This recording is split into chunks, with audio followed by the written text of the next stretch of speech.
क्या हुआ माई? कहते आज 5 महीने से हम परेशान हैं। क्या? सीढ़ियों से घर में गिर गए थे, ऊपर से फर्स्ट वाले नीचे हाँ हाँ, से परेशान है हम। 5 महीने से हाँ, సార్ तो మీ अब వీడియోని दिखाया नहीं వాళ్ళ डॉक्टर వైపు को? పెట్టండి. इलाज उसी का चल रहा है, वहीं वापिस जा रहे हैं आज। ना ना మీ వీడియోను వాళ్ళ వైపు చూపించండి.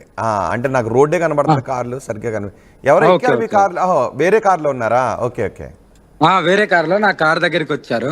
పాపం కాలు 5 నెలలు అవుతుందంట పడి. హాస్పిటల్ नहीं गया? हाँ हाँ, इलाज चल रहा है 5 महीने से बराबर। तो भी ठीक नहीं हो रहा है. ठीक तो हो गए हम, अब ये थोड़ा घुटना मुड़ता नहीं, इसलिए डॉक्टर को दिखाने के लिए जा रहे हैं। ऐसा क्या? तो काली माँ की कृपा है, महाकाल की कृपा है, सब ठीक ठाक हो जाएगा, फिर चलेगा तुम. अच्छा, हमारा भी आशीर्वाद है. ठीक है माई?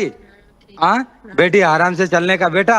ठीक है, पूरा चलने के बाद अन्नदान करने का, कम से कम 100 लोग को, 50 लोग को. खाना खिलाना। हाँ, सब लोग को अन्नदान करने का. अरे बेटा बेटा ऐसा नहीं, बस बढ़िया रहने का.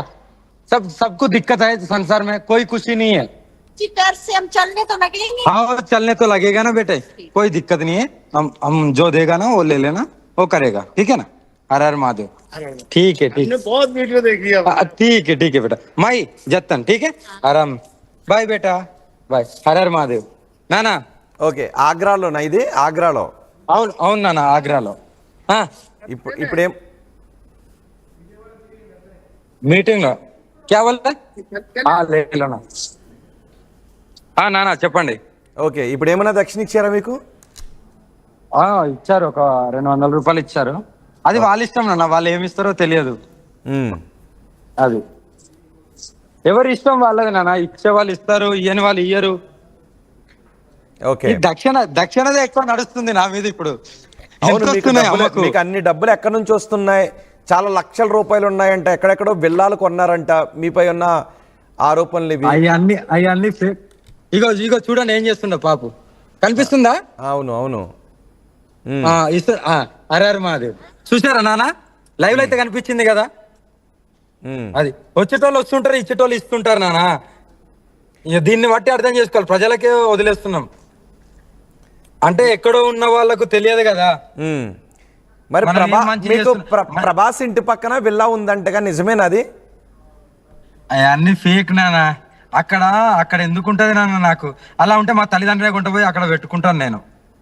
అసలు పోయి అక్కడనే కూర్చొని హ్యాపీగా నా పూజలు ఎక్కడ ఉన్నాయో అక్కడికి పోయి నేను పూజలు చేసుకుంటూ, నా దగ్గరికి వచ్చే నన్ను నమ్మిన భక్తులు ఉన్నారుగా, ఓకే, వాళ్ళకు పూజలు చేస్తూ మంచి హ్యాపీగా ఉండొచ్చు కదా. ఈ దేశం అంతా తిరగడం ఏంది, కాశ్మీర్ నుండి ఆస్తుల కోసం కాదన్నారు లేకుండా. ఓకే, అసలు మీకు ఎన్ని ఆస్తులు ఉన్నాయి? మీకు ఆస్తులు ఏంటి? ఇటు చూడండి. కాదు ఇటు చూడండి, ఒక భక్తుడు వచ్చారు, చూపించండి. క్యా బేట? ఇగో ఆయనకు తోచినంత ఇస్తుండు, చూస్తున్నారు కదా. హర మహాదేవ్ బేట. ఇగో అలా ఉంటది, అలా ఉంటది నాన్న. అంటే ఎవరికి తోచిందంట వాళ్ళు ఇస్తూ ఉంటారు. ఓకే ఓకే, ఇవి దక్షిణ. ఓకే, కానీ అసలు మీకున్న ఆస్తులు ఎన్ని? స్థిర చరాస్తులు నా పేరు మీద నాన్న. నాకు ఏ ఆస్తి లేదు. నా ఆస్తి చితాభస్మం, నా ఆస్తి కాళీమాత, నా ఆస్తి శివయ్య, నా ఆస్తి నా గురువు. ఇంకేం ఆస్తులు లేవా? ఇంకేముంటాయి? సైట్లు గానీ, విల్లాలు గానీ? అస్సలు లేవు నాన్న, అస్సలు లేవు. ఇప్పుడు నేను మన ఆర్టీవీలో చెప్పాను, ఏమన్నా ఒక జాగాలో ఒక చిన్న చోట నేను ఒక గుడిసె చేసుకున్నా కూర్చుంటాను. దానికే చాలా మంది భక్తులు అడుగుతున్నారు, అమ్మా ఇక్కడికి వచ్చి కూర్చో అని. కానీ నాకెందుకో కూర్చోవడానికి అనిపిస్తలేదు. ఎందుకంటే ఒక్క చోట కూర్చుంటే అక్కడ ప్రాంతం వాళ్ళని మాత్రమే చూసుకోవచ్చు, కానీ దేశం అంతా తిరిగితే నేను ఎక్కడికైతే వెళ్తానో ఆ సరౌండింగ్ లో కూడా కొన్ని చూసుకోవచ్చు కదా. మరి వర్షిని వాళ్ళ కుటుంబ సభ్యులు ఆరోపించారు మీకు విల్లాలు ఉన్నాయని. మీరు వర్షిని వాళ్ళ ఫ్యామిలీకి ఇల్లు కొనుక్కోవడానికి ఏమైనా డబ్బులు ఇచ్చారు ఎప్పుడైనా మీరు? ఎప్పుడు ఇయ్యలేనా? నా దగ్గరనే లేవు. నేనే ఎలా ఉన్నానో అందరికి తెలుసు. నా దగ్గరికి వెళ్ళి ఏడుకెళ్ళి ఉంటాయి నాన్న. అదే వాళ్ళకు కొనిచ్చే కంటే నా తల్లిదండ్రికి నేను చిన్న ఏదో ఒక రేకుల ఇల్లు అన్న కట్టిస్తా కదా. వాళ్ళన్న కన్నందుకు అదన్నా చేస్తా కదా, కన్న వాళ్ళకు. సో ఎక్కడైనా ఆస్తులు ఉన్నాయని ఆధారాలు తీసుకొస్తే అనాథాశ్రమానికో దేవాదాయ శాఖకు ఇచ్చేయడానికి సిద్ధంగా ఉంటారా? 100% అవి ఎక్కడున్నాయో కొద్దిగా నాకు దొరికితే నేను కంపల్సరీ. చాలా మంది ఉన్నారు, వికలాంగులు ఉన్నారు, వాళ్ళకు మంచిగా అందరికి వాళ్ళ మన ఆర్టీవీ ముంగట్ని అందరికి రాసిస్తాను కూడా, ఎక్కడున్నాయో చూపిస్తే. అవన్నీ నిందలే నాన్న. ఏదైతే వాళ్ళు చెప్పారో 100% అవన్నీ అబద్ధాలే. అందులో 2-3 నిజాలు ఉన్నాయి. ఏంటిది? వాళ్ళ ఇంట్లో ఉండడం కరెక్టే, నేను ఆల్కహాల్ స్మోకింగ్ చేస్తడం అన్నది కరెక్టే. వీటికి నేనే ఒప్పుకుంటా. ఎందుకంటే అగోర్లు అనేది స్మోక్ చేస్తారు, ఆల్కహాల్ చేస్తారు, నాన్ వెజ్ తింటారు, అది కామన్. ఇప్పుడు ప్రసాదం రూపంలో కంపల్సరీ మేము అభిషేకం చేసినప్పుడు తీర్థం తీసుకుంటాము, అమ్మవారికి పెడతాం కాబట్టి అలాగ నడుస్తుంటది నాన్ వెజ్. అందరు గంజాయి తాగుతారు, నాకు గంజాయి అలవట్లేదు కానీ సిగరెట్ తాగుతాను. దాంట్లో ఏం తప్పు ఉంది నాన్న? అసలు ఎందుకు సిగరెట్ తాగటం? అంటే నేను గంజాయి తాగలేను కదా. తాగాల? అదేమన్నా ఎక్కడైనా రూలా? అది రూల్ అని కాదు, సాధనలో కూర్చోవడానికి అది దాన్ని స్టార్టింగ్ స్టేజ్ లో అందరూ ఉపయోగిస్తుంటారు. అలా మొత్తం పరమశివుడు తప్ప ఇంకో ఆలోచన ఉండదు.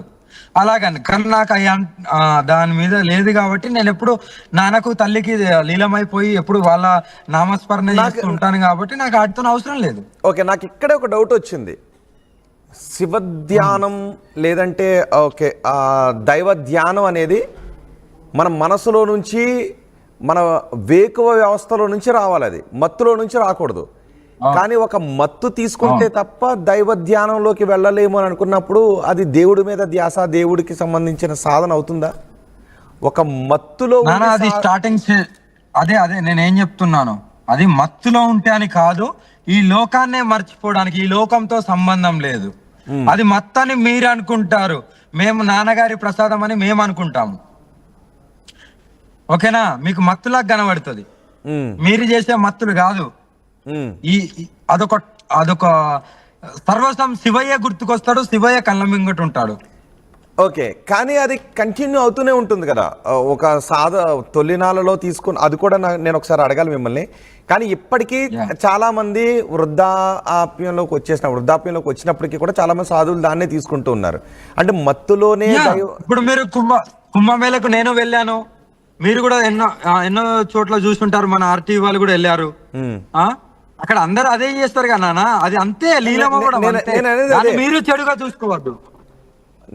అక్కడే నాకు డౌట్ వస్తుంది, ఎందుకు తీసుకోవటం అని. అంటే సాధన అనేది ప్రాక్టీస్తో వచ్చేది, కానీ మత్తులో వస్తున్నటువంటి అదే చెప్తాను, ప్రాక్టీస్ తో వస్తాయిగా. మీరున్నారు నాన్న, సడన్ గా సాధనలో కూర్చోవాలంటే మీతోని కాదు, అవునా? అలా కాదు, అంటే కూర్చోవాలి ఒక 3 hours, 4 hours. ఎందుకు కాదు? స్టార్టింగ్ ఏదైతే అలవాటు అయిందో దాన్ని కంటిన్యూ చేస్తూనే ఉంటారు. ఓకే ఓకే, నేను మళ్ళీ ఆ పాయింట్ దగ్గరికి వస్తాను. ఇప్పుడు మీరు వర్షిణిని తీసుకెళ్ళారు కదా, వర్షిణితో ఎన్ని రోజులు ఉన్నారు?